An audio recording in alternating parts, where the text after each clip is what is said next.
అలసిన ముఖములతో ఆగిన స్వరములతో రోదన ధ్వనులతో కఠినుపవాసముతో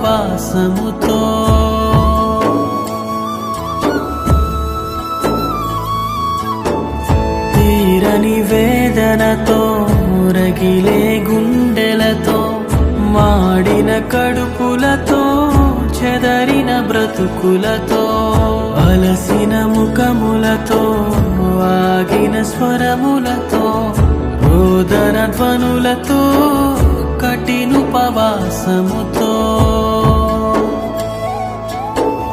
బ్రతుకులు కట్టిన సేవకులారా మీకేనా వందనము.